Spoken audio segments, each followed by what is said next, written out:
Hello, my name is Rich Howard, owner of Architectural Builder Supply. This video is to bring you a closer look at the Zero number 360 ENDCAP. This is an end cap, obviously, for their 360 automatic door bottom. Now let's take a closer look at the item. As soon as we get that pulled up, forgive me. And here we go. 360 end cap. Okay, so I can see right off the bat that there's been a slight modification to the design. Leave it to Zero to improve their product.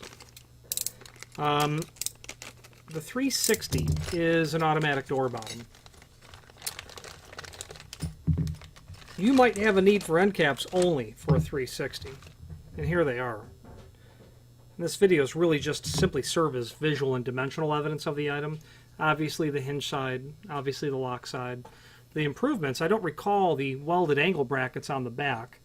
And when we take a look at the 360, there is a link to installation instructions down below, which is, talks about really a whole gaggle worth of the models that are there. A 360 is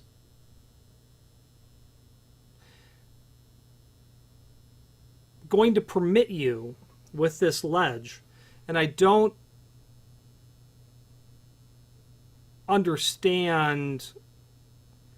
I can understand why they would have improved it with this angle on the back. If I'm turning that in counterclockwise to draw it in, oh, forgive me. If I'm turning it clockwise to draw it in, I could probably get that so far that it's going to actually poke through the back side of this. At least if it's resting on this ledge, it has not as far to go. Given the design of that item, I can tell you that the adjusting nut on an automatic door bottom has play in it, and you can move it around a little bit. They obviously must have found it was a problem to the point where they literally gave you a shelf to rest that on so that it really couldn't go very far. But there it is. Now it's interesting that they have them on both ends. I'm going to say that they probably manufacture all of the plates like this maybe and then punch that hole, perhaps. I don't really know why the opposite end is going to have the shelf. The width of the 360 end plate is 1.11". 1 3/4". I'd say it's a little bit taller. Obviously your bolt's going to come through. You're going to get the tiny little flathead screws, 8 of them for securing it. Yeah, 8 of them for securing it to place on each side. Also, what's included in there, you may not be able to notice it, but this little plastic grommet that's going to fit into the end of the adjusting nut so that when it makes contact with the jamb, you've got a little piece of plastic that's deadening whatever it's communicating to. There ought to be, in my opinion, a plate on the jamb with this model, or at least like a number 12 flat head, maybe undercut head, 1/2 inch long screw.